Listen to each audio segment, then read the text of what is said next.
Materi perkuliahan hari ini adalah dengan mata kuliah psikologi dalam praktek kebidanan, dan materi hari ini adalah psikologi dan komunikasi ibu dan bayi.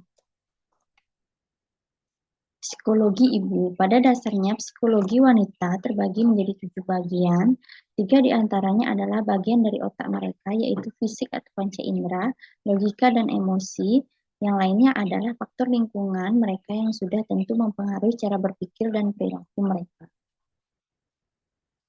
Di sini ada beberapa pola berpikir ibu yang seperti cara berpikir. Ya, yang pertama adalah social programming, yaitu didikan norma-norma cara berpikir, mentalitas, dan kepercayaan yang ditanamkan orang tua dan lingkungan sosial kepada wanita sejak kecil. Nah, kemudian ada social pressure, yaitu adalah tekanan dari lingkungan dan masyarakat. Kemudian ada culture atau budaya adalah perbedaan sosial, suku, ras, budaya, bahasa, dan norma-norma, serta peraturan yang ada. Kemudian yang keempat, personal atau ego adalah gengsi si wanita. Banyak wanita yang gara-gara gengsi enggan kelihatan ramah. Ada juga yang suka membela diri walaupun salah. Kemudian logika adalah hal yang bersangkutan dengan alasan serta sebab akibat, termasuk apa untung ruginya. Nah, kemudian yang keenam, fisik, di mana termasuk apa yang wanita dengar dan lihat, termasuk penampilan. Kemudian 7, emosi yang kadang naik turun dapat diakibatkan perubahan hormon. Kemudian ada gangguan perubahan pada saat kehamilan, bersalin, dan nifas.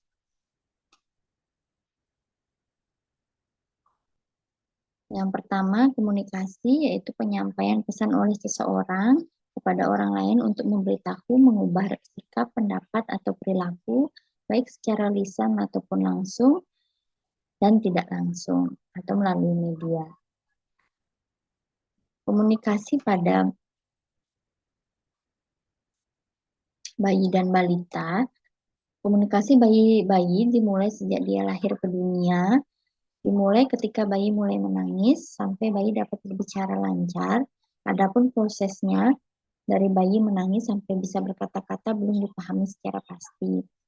Fase pertumbuhan dan perkembangan komunikasi pada bayi meliputi fase prelinguistik atau fase sebelum berbicara.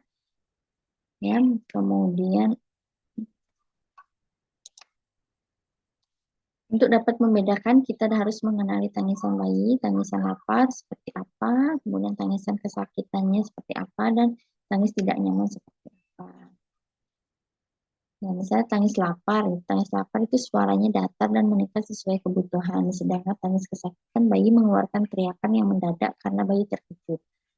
Seperti misalnya saat disuntik, saat imunisasi, bayi saat melakukan imunisasi, dia akan menangis seperti menangis kesakitan karena mengeluarkan teriakan yang mendadak akibat terkejut. Kemudian ada tangisan yang tidak nyaman atau minta perhatian bayi atau menangis yang berlangsung secara terus-menerus. Biasanya tangis tidak nyaman ini adalah saat bayi digendong oleh orang yang tidak dikenal atau orang asing yang belum pernah dilihat sebelumnya.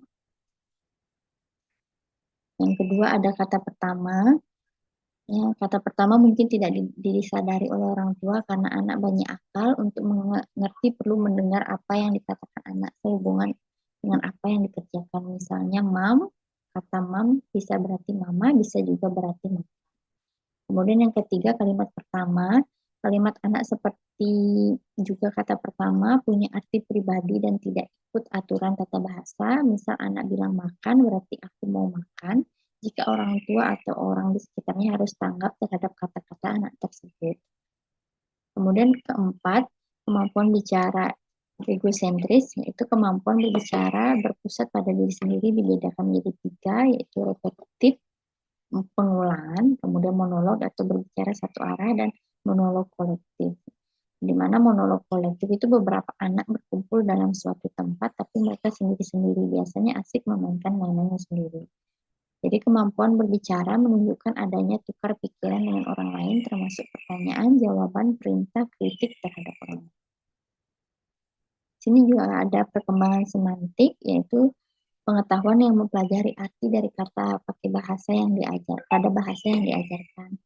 Anak pertama kali memahami arti konkret dan jenis kata konkret, kemudian mulai mengetahui arti dan jenis kata abstrak. Misalnya, anak akan lebih memahami kucing yang bisa dilihat daripada pahit, manis, dan lain-lain.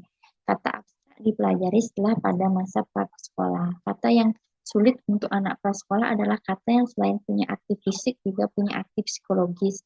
Contohnya, manis bisa berarti sikap, tapi juga bisa berarti rasa.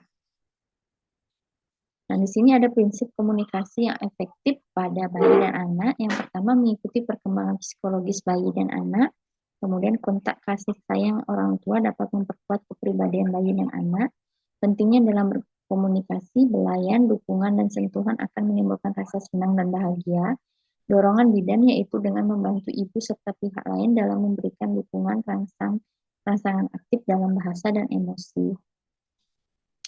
Petunjuk komunikasi dengan bayi, bicara dengan suara yang wajar, bicara saat suasana tenang, kurangi suara-suara yang tidak perlu, gendonglah bayi, ekspresi jelas, kenali sinyal-sinyal dan bahasa tubuh bayi, pusatkan perhatian pada respon bayi, gunakan komunikasi positif, jelas dan konsisten, jadilah pendengar aktif.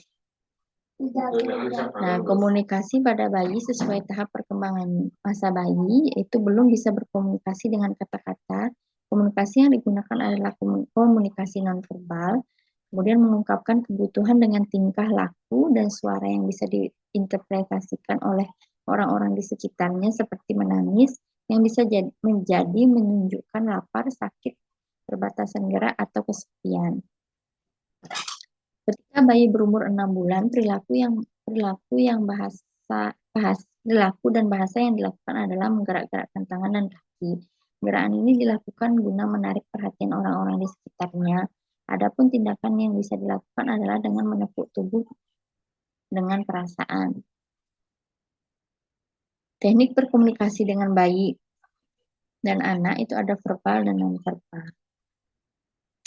Peran bicara dalam komunikasi bayi merupakan ungkapan kasih sayang pada bayi, kemudian melatih bayi untuk mengucapkan kata-kata sederhana, mengajak bicara bayi, kemudian membuat rasa nyaman pada bayi sehingga bayi tidak merasa diabaikan dan merasa selalu diperhatikan. Baik, demikian materi hari ini terkait dengan psikologi komunitas ibu dan bayi.